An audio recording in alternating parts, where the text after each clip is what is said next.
Hello বন্ধুরা, Pamela সেচেলে সবাইকে স্বাগত। চলে এসেছি আজকে তোমাদের সামনে নতুন একটা রেসিপি নিয়ে, অরহর ডাল। তো যেহেতু আমি ঠিক করেছি যে এই পুরো উইকটা আমি তোমাদের সাথে ডালের রেসিপি শেয়ার করব, তো যেমনটা আমি তোমাদের সাথে আগের দিন শেয়ার করেছিলাম ডাল শুক্তানি, তো আজকে বুধবারে আমি তোমাদের সাথে অরহর ডালের রেসিপি শেয়ার করব। তো এই ডালটাও আমি একটু অন্যরকম ভাবেই বানাই, তো যেটা ছোট থেকে আমি শিখে এসেছি।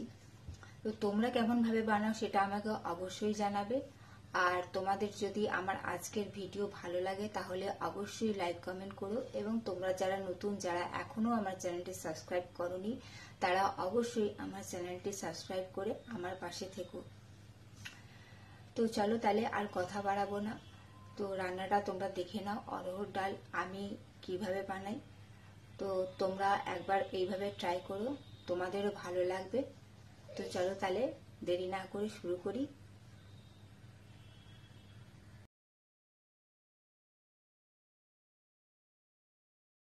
ডাল বানানোর জন্য দেখো আমি এখানে অরহর ডাল নিয়ে নিয়েছি। প্রথমে আমি 2-3 বার ভালো করে জল দিয়ে ধুয়ে তারপর জলের মধ্যে দেখো ভিজিয়ে রেখে দিয়েছি।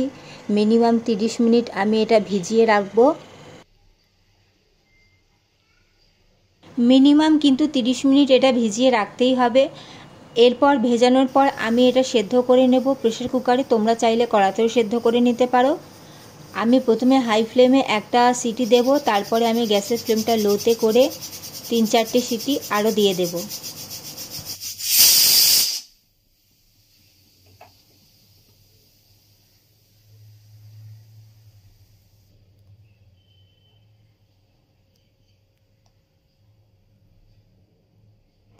অন্যদিকে দেখো আমি কড়াই বসিয়ে দিয়েছি, ওর মধ্যে আমি ঘি দিচ্ছি।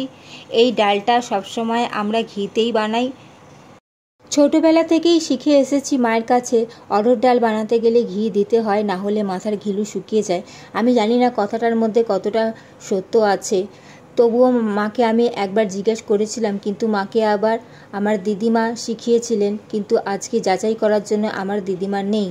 তো সে যাই হোক, আমিও এটাকে মেনে নিয়েছি মায়ের কথাটা। তো চলো তাহলে এগিয়ে যাই পরবর্তী পর্বে। তো দেখো ঘিটা গরম হয়ে গেছে, ওর মধ্যে আমি একটু গোটা জিরে ফোড়ন দিয়েছি আর একটা শুকনো লঙ্কা ফোড়ন দিয়েছি। এখন আমি দেখো একটা পেঁয়াজ আর রসুন, 3-4 কোয়া রসুন আমি কুচি করে এটা ঘিয়ের মধ্যে দিয়ে দিয়েছি। এটা আমি ভালো করে একটু ভাজা করে নেব। আমার চ্যানেলে আরও অনেক রেসিপিস ভিডিওস আছে, তোমরা চাইলে সেগুলো দেখে নিতে পারো। তোমাদের যদি আমাকে যোগ্য মনে হয় তাহলে অবশ্যই আমার চ্যানেলটি সাবস্ক্রাইব করে আমার পাশে থেকো বন্ধুরা। Thank you. তো দেখো বন্ধুরা, ডাল সুন্দর করে সেদ্ধ হয়ে গেছে। আমি এটা ঘুটনি দিয়ে একটু ঘেটে দিয়েছি। পেঁয়াজ আর রসুনটা অর্ধেক আমার ভাজা হয়ে গেছে। এখন আমি এর মধ্যে একটু আদা কুচি বা আদা বাটা, তোমরা যেটা পারবে সেটা দিয়ে দেবে। তো আমি এখানে একটু আদা বাটা দিয়েছি এবং সুন্দর করে আমি একটু কষিয়ে নেব। এখন আমি এর মধ্যে পরিমাণ মতন হলুদ গুঁড়ো দিয়ে দিচ্ছি। আপনারা ডালে যে যেরকম হলুদ দিতে পছন্দ করেন, কেউ হালকা কেউ বেশি, সেইভাবে দিয়ে দেবেন। আর পরিমাণ মতন নুন দিয়ে দিচ্ছি। 1 মিনিট মতন আমি এটা একটু কষিয়ে নেব। এই ডালটা বানাতে সেরকম কোনো ঝামেলা নেই, কিন্তু খেতে এটা কিন্তু খুব টেস্টি হয়, কারণ এর মধ্যে ঘি, আদা, রসুন সমস্ত কিছু আছে। দেখো পেঁয়াজ, আদা, রসুন ভালো করে কষানো হয়ে গেছে। এখন আমি সেদ্ধ করে রাখা অরহর ডালটা পুরোটাই এর মধ্যে ঢেলে দিচ্ছি। তোমরা চাইলে ঘন রাখতে পারো, আর তোমরা যারা পাতলা ডাল খেতে পছন্দ করো তারা অবশ্যই একটু জল মিশিয়ে দেবে। তোমাদেরকে বলে রাখি যে এই ডালটা তোমরা সর্ষের তেলেও করতে পারো, কিন্তু নামানোর সময় একটু ঘি অ্যাড করে দিলেই হবে। এই রকম একটা ঘন ডাল সাথে আলু ভাতে বা আলু পোস্ত হলে ব্যাপারটা পুরো একদম জমে ক্ষীর হয়ে যাবে। তো আলু পোস্তের কথা যখন বললাম, আমার চ্যানেলে তোমরা দেখে নিতে পারো। আলু পোস্তর আমি 3টে ভিন্ন ধরনের রেসিপি শেয়ার করেছি। তোমাদের যেটা ভালো লাগবে সেটা বানিয়ে এর সাথে তোমরা এনজয় করো। তো ডাল একদম দেখো রেডি হয়ে গেছে, এখানে আর কোনো রকম মশলাপাতি কিছু পড়বে না।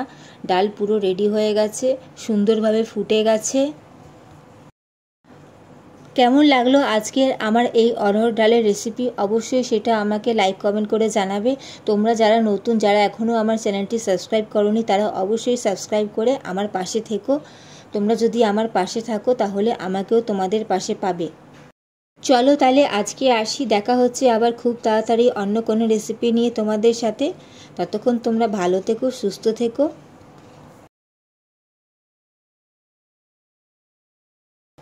চলো টাটা।